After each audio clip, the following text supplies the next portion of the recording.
나는 선한 목자라. 선한 목자는 양들을 위하여 목숨을 버리거니와.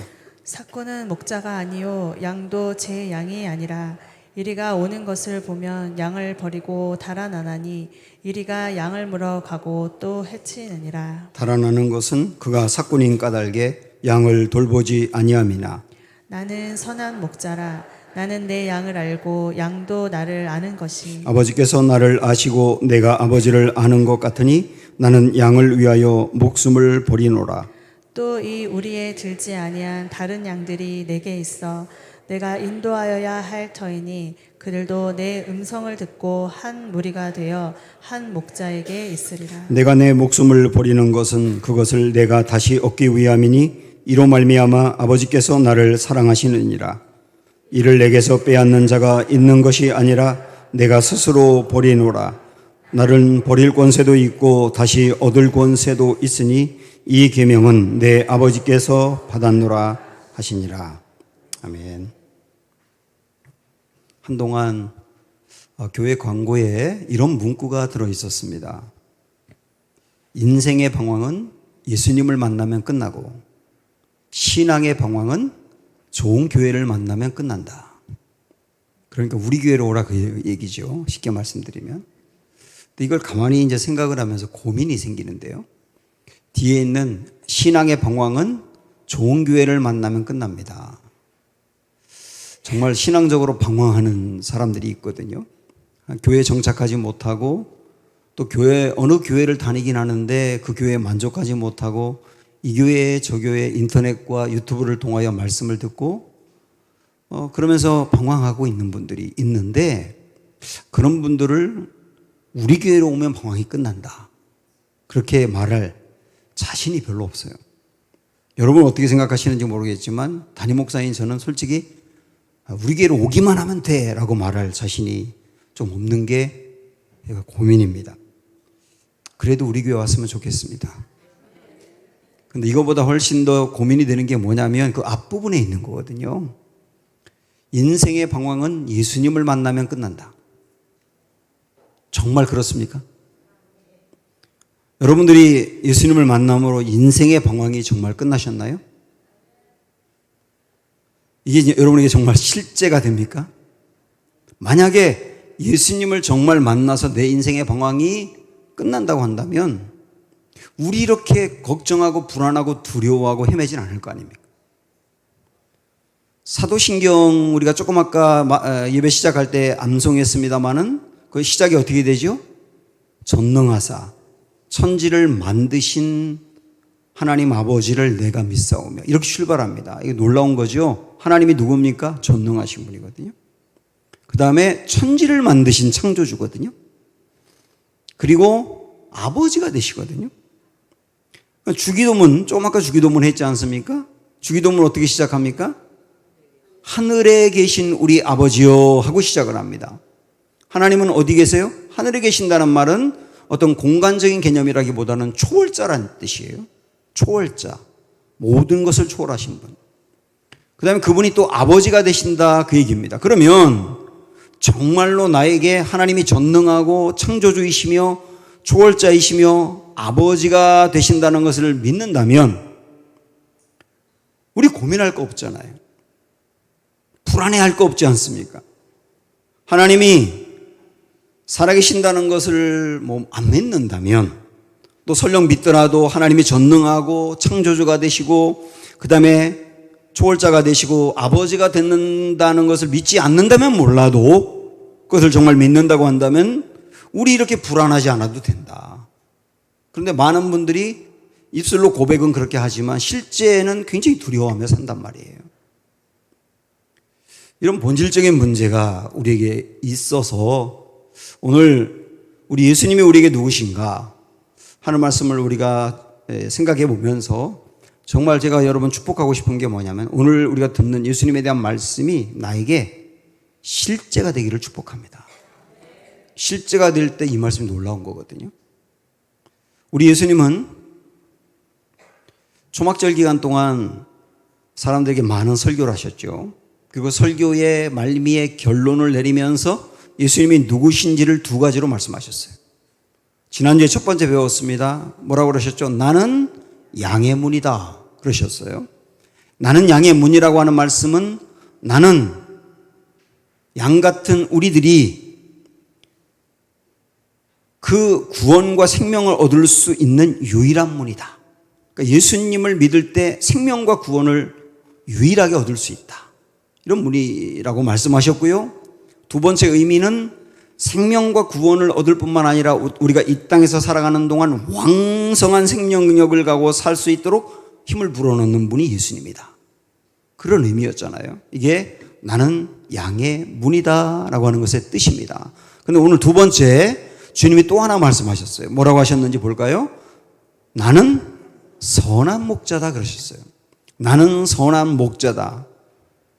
정말 이것을 우리가 믿는다면 가슴 떨리는 이야기입니다. 아, 주님이 나의 선한 목자가 되신다 그랬어요. 근데 이 선한 목자다라고 할 때 이 선하다는 개념은 아름답다, 진짜의 이런 의미가 있습니다. 나는 선한 목자다 그 말은 나는 아름다운 목자다, 나는 진짜 목자다 이런 뜻이 있는데 여러분 아름답다고 할 때 뭐가 아름다운 겁니까? 조화로운 게 아름다운 거죠. 어떤 사람을 보면서 저 사람 좀 아름답게 생겼다. 그럴 때는 이 얼굴이 사방이 분산되어 있거나 흩어져 있지 않고 눈, 코, 입이 이렇게 잘 정돈되어 있고 조화로울 때 아름답다고 말하잖아요. 또 조각품들을 보면서 저 조각품 아름다운데 라고 말할 때는 조각품도 조화로울 때 아름답다고 하는 겁니다. 이건 외형적인 모습이고 내면적으로 아름답다고 하는 것은 무슨 의미냐면 사심이 없다는 뜻이에요. 사심이 없다. 어떤 사람을 보고 저 사람 정말 아름다운 사람이야 그럴 때는 사심이 없다는 거예요. 부모님들이 자녀에게 할 때 그 사랑은 사심이 없지 않습니까? 그래서 아름다운 거거든요. 아름답다는 말이 그런 의미라고 하는 것을 여러분도 한번 이해하시면서 이런 것을 포함해서 선한 목자라고 하셨는데 우리 예수님이 선한 목자인 이유가 무엇인가? 크게 세 가지를 살펴보려고 합니다. 자, 첫째로 한번 보실까요? 나는 선한 목자다 그랬는데 이 말은 나는 양들을 위해서 목숨을 버린다는 뜻입니다. 11절 말씀을 다 같이 보세요. 시작. 나는 선한 목자라. 선한 목자는 양들을 위하여 목숨을 버리거니와.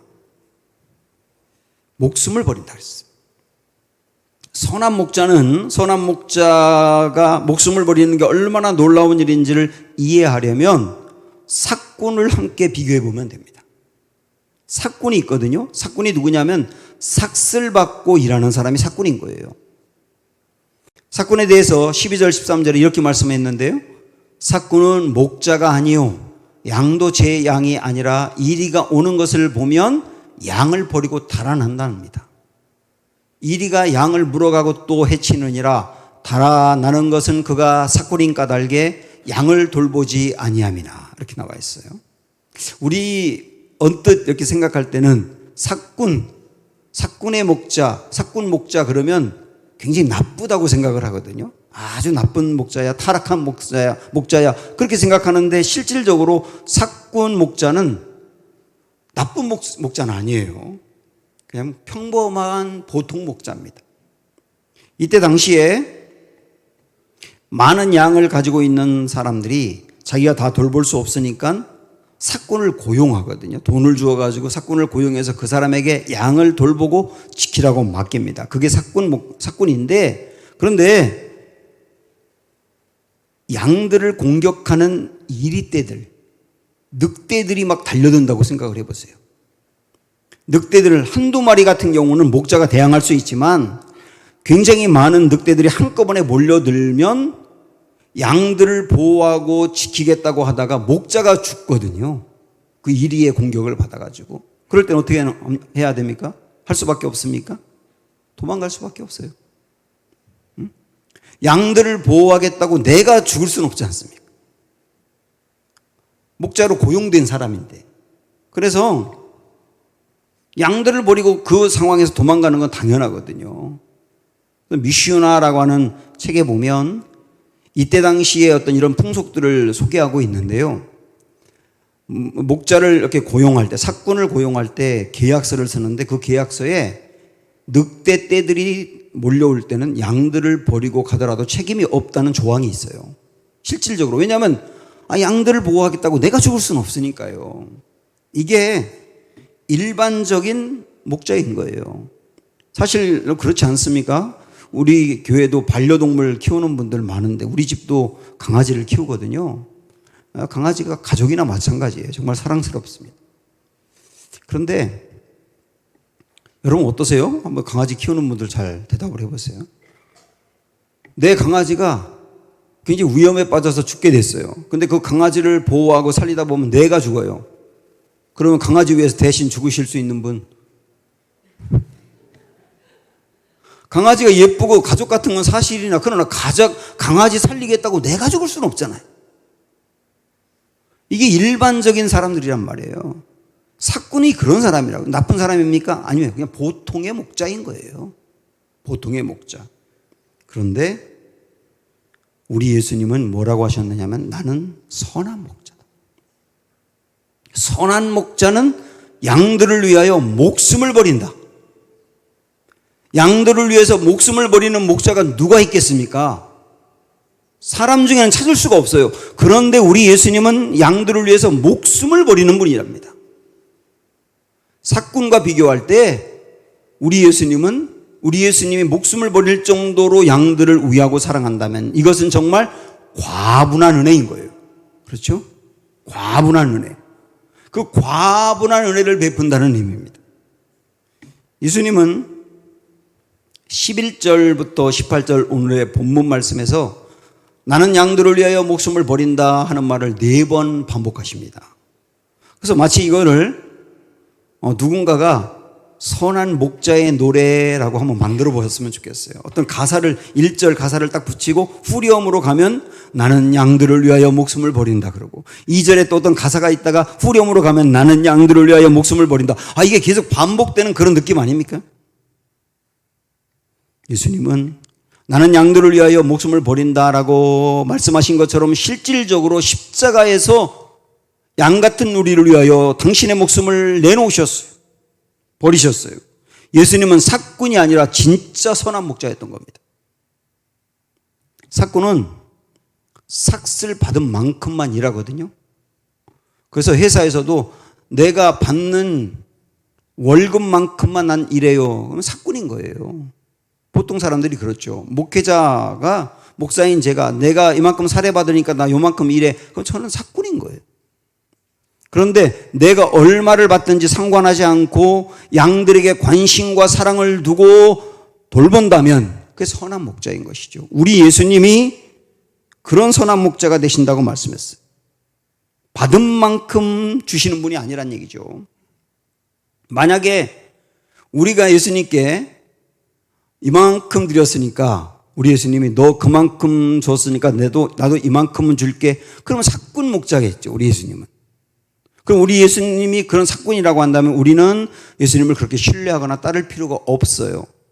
그런데 우리 예수님은 사꾼이 아니라 선한 목자이기 때문에 어떤 조건을 내걸지 않고 계산하지 않고 네가 이만큼 줬으니까 내가 이만큼 줄 거야. 이러지 아니하며 과분한 사랑,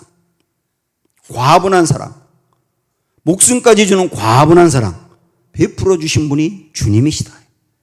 그래서 우리 주님은 선한 목자다 그 말입니다.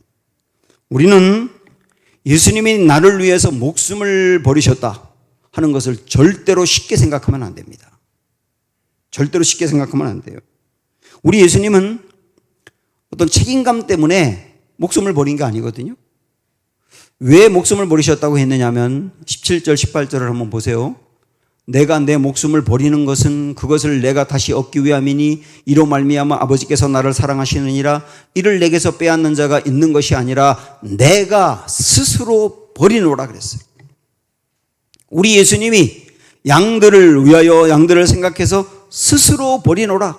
나는 버릴 권세도 있고 다시 얻을 권세도 있으니 그 말은 뭐냐면 내가 꼭 양들을 위해서 목숨을 버려야 되는 것은 아니야. 안 버린다고 누가 나에게 뭐라고 하겠어?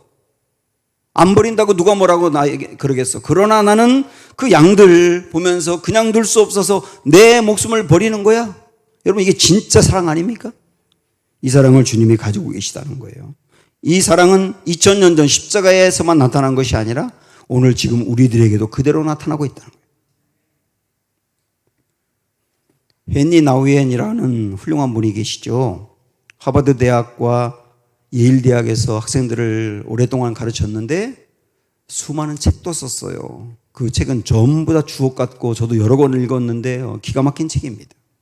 그런데 이분이 세상을 떠나기 전에 10년 동안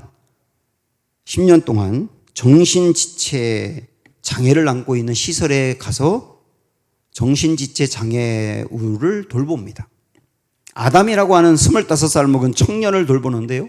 이 아담은 스스로 먹을 수도 없고 싼 것을 처리해도 못하고 옷을 입지도 못하는 중증 장애를 안고 있어요. 그 사람을 옆에서 정성스럽게 돌보며 도와주는 겁니다.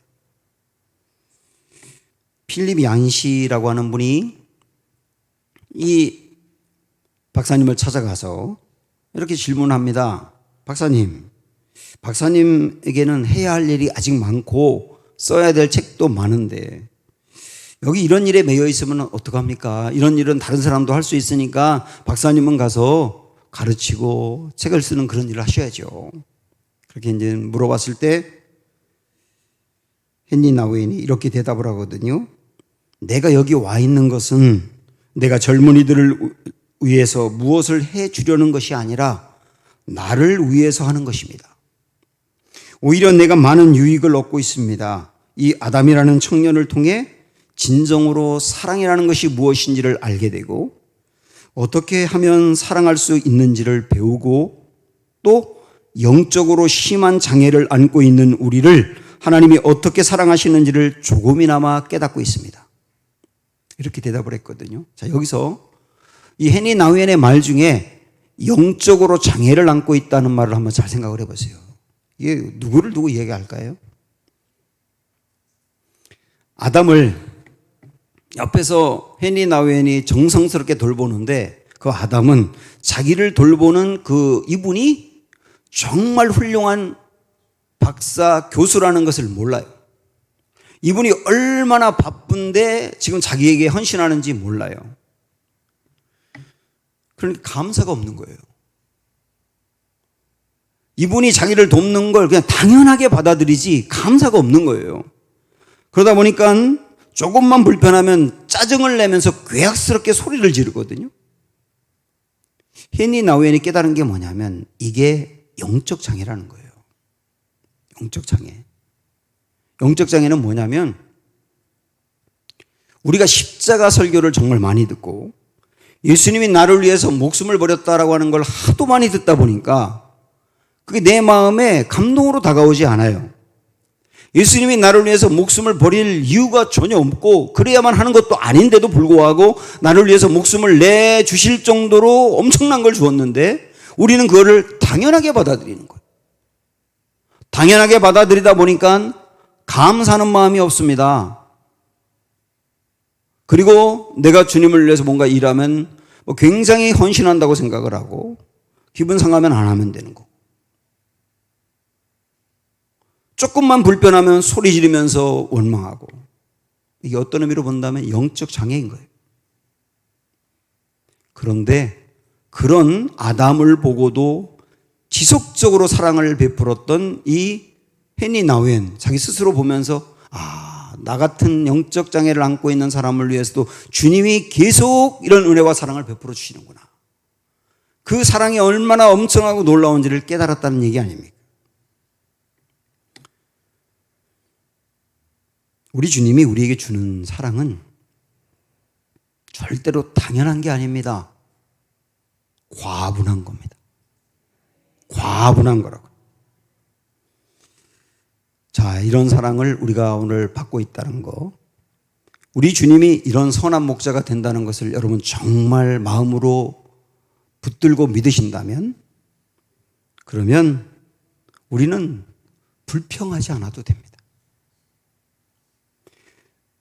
내 문제를 내가 해결할 것처럼 쩔쩔맬 이유가 없어요. 왜냐하면 나에게 목숨까지 내어줄 선한 목자인 주님이 계시거든요. 그분이 과분한 사랑으로 목숨까지 내어줄 정도로 나를 사랑하고 위하시는데 그분이 나와 함께 하시는데 뭐가 두렵습니까? 정말 이걸 믿는다면 우리는 담대할 수 있다. 그리고 그분에게 내 인생 드릴 수 있다. 만약에 예수님이 나를 위해 목숨을 걸어서 나를 구원해 줬다는 것이 가짜라면 예수님에게 당신 사기꾼이요 하고 떠나면 되는 거예요, 우리는. 그러나 그게 아니라 정말 예수님이 나에게 선한 목자가 맞다고 한다면, 나를 위해 목숨을 버린 게 맞다고 한다면 우리 이렇게 두려워하며 살지 말자. 담대하자. 주님이 선한 목자이니까. 이런 말씀이지 않습니까? 제가 선포합니다. 예수님은 선한 목자입니다. 나를 위해 목숨을 걸어 주실 정도로 선하신 목자세요. 그분이 지금 나와 함께 하세요. 자, 우리 예수님이 당신을 선한 목자라고 하신 두 번째 이유가 있어요. 그게 뭐냐면 나는 양들을 안다 이렇게 말씀하셨는데, 양들을 알기 때문에 선한 목자인 겁니다. 여기 14절 15절 말씀 우리 같이 봅니다. 시작. 나는 선한 목자라. 나는 내 양을 알고 양도 나를 아는 것이 어느 정도로 아느냐면, 아버지께서 나를 아시고 내가 아버지를 아는 것 같이 나는 양을 위하여 목숨을 버리노라. 여기 안다는 말이 있거든요. 안다는 말이 어떤 의미일까요? 그 사람의 정보를 한다는 뜻일까요?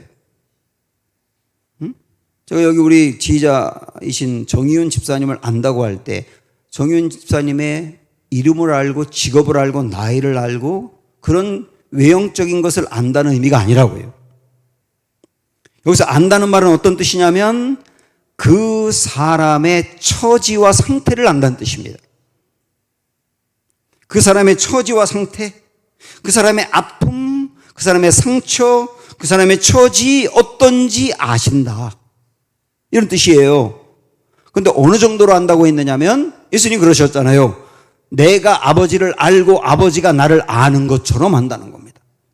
예수님이 하나님을 알고 하나님이 예수님을 아는 그만큼 안다는 겁니다. 그러면 예수님과 하나님은 서로 어느 정도로 알까요? 예수님과 하나님 사이에는 어떠한 막힘도 비밀도 숨김도 없어요.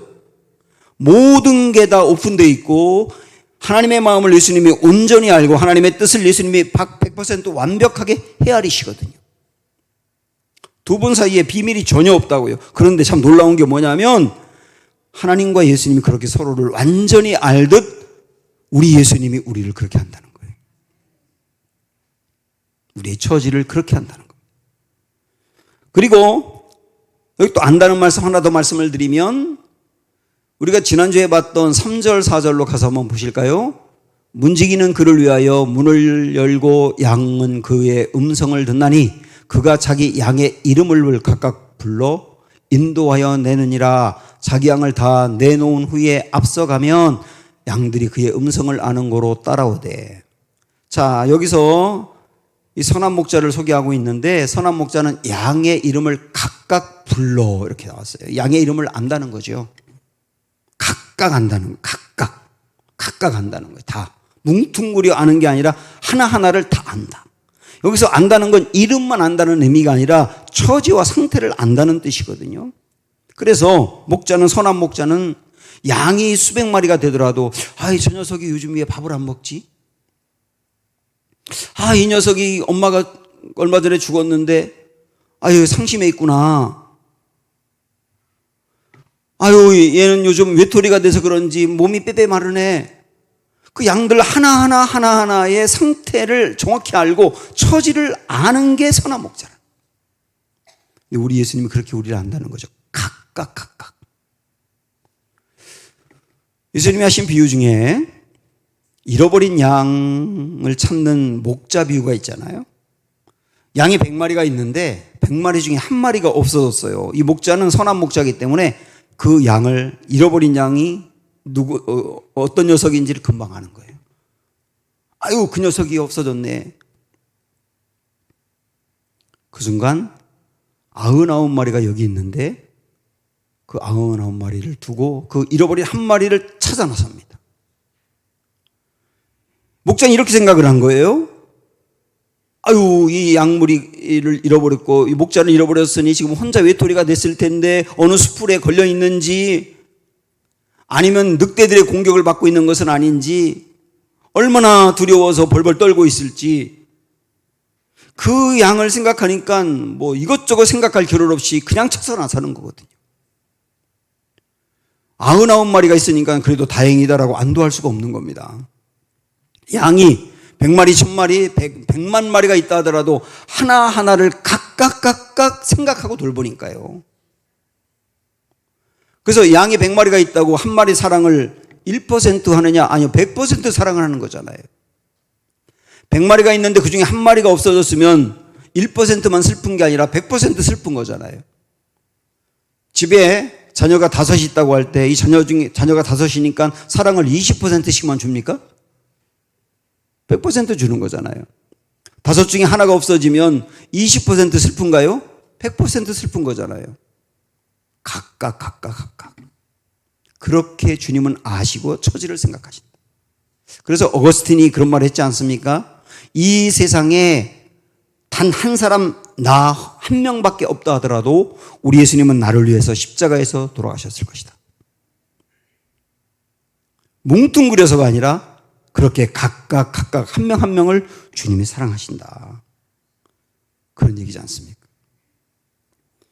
나 혼자라는 생각을 하며 외로워하는 이들이 있습니다. 사람들이 나를 몰라줘. 그래서 외로워요. 이 시대가 얼마나 사람들이 격한지 내게 조금이라도 손해가 오는 것 같으면 죽일 듯이 달려들어 싸우지 않습니까? 경쟁을 해야 돼서 저 사람을 죽여야 내가 살고 내가 죽으면 저 사람이 사는 거잖아요. 얼마나 외롭습니까? 그러다 보니 가족조차도 나를 진정으로 모른다는 생각이 불쑥불쑥 올라오면서 참 외롭거든요. 아버지의 전화라고 하는 것이 있습니다. 아버지들이, 이 시대의 아버지들이 전화해가지고 자기의 아픔을 토로하고 상담받는 것이 아버지의 전화예요.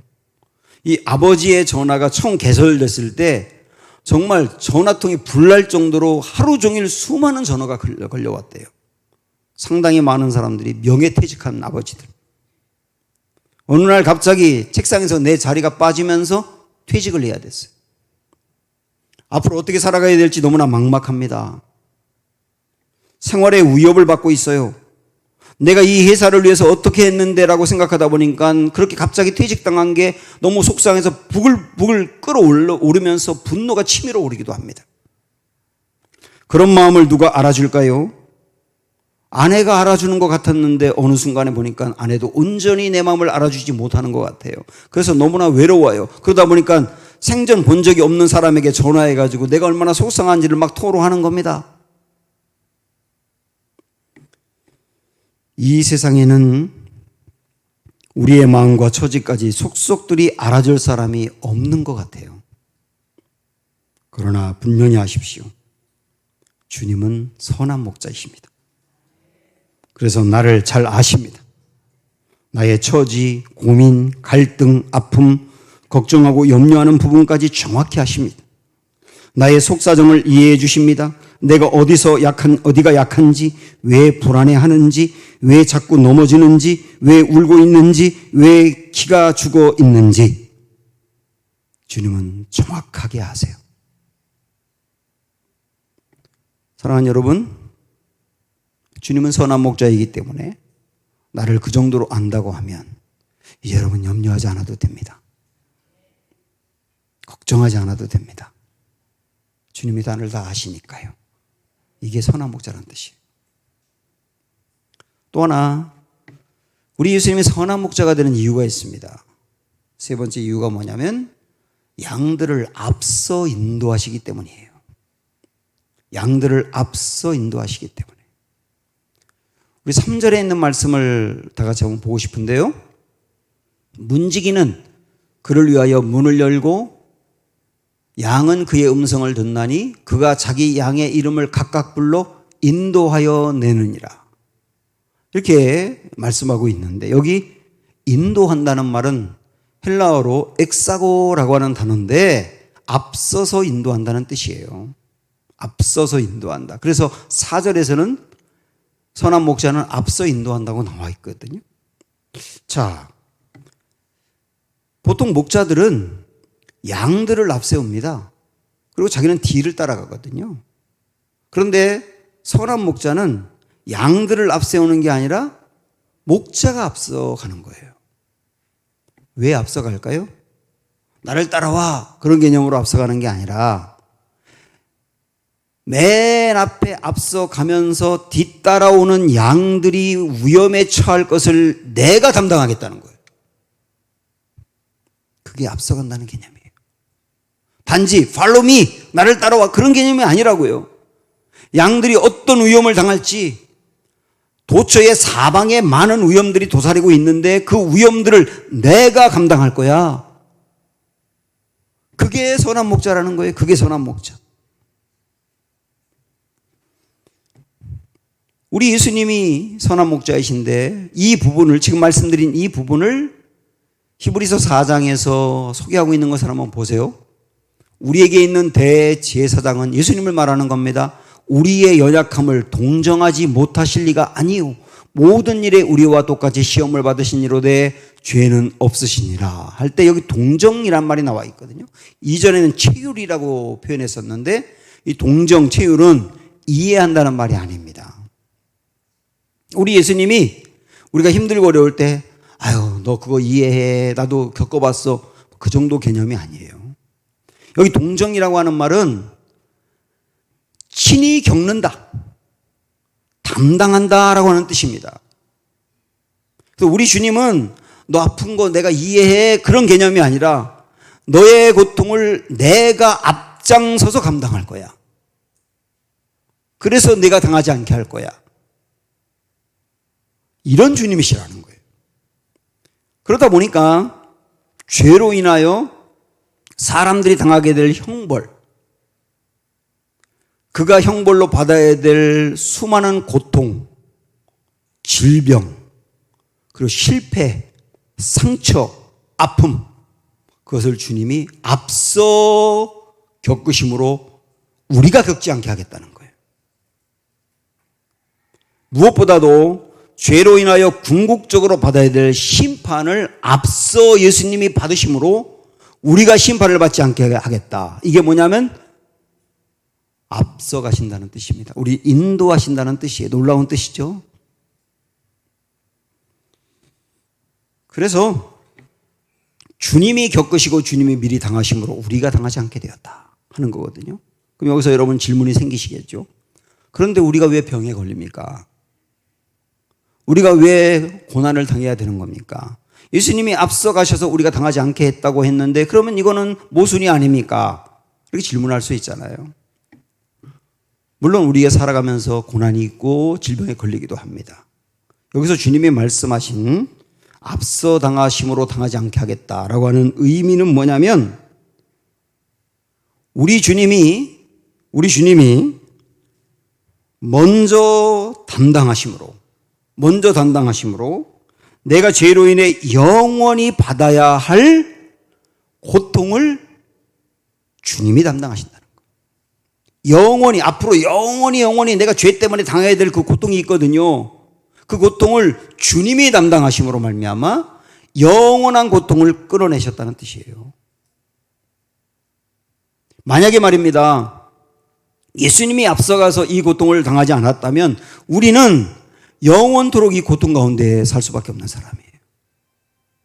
영원히 실패 가운데 살 수밖에 없고 이 험악한 아픔 가운데 살 수밖에 없어요.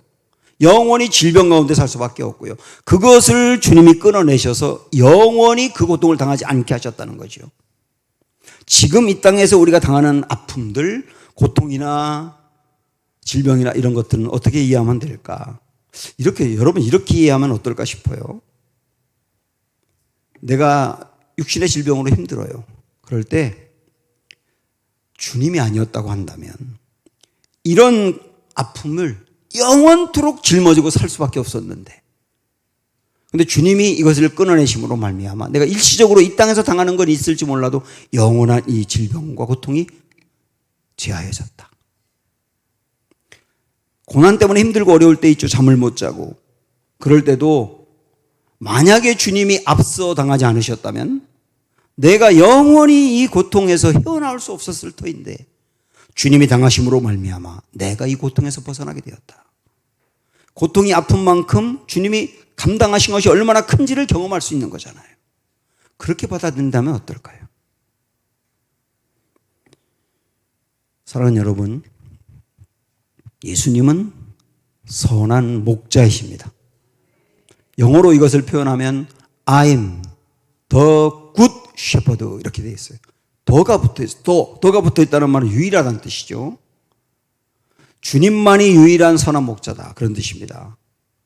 우리를 위해서 목숨까지 내어놓으실 정도로 우리를 사랑하는 그런 목자 예수님밖에 없다.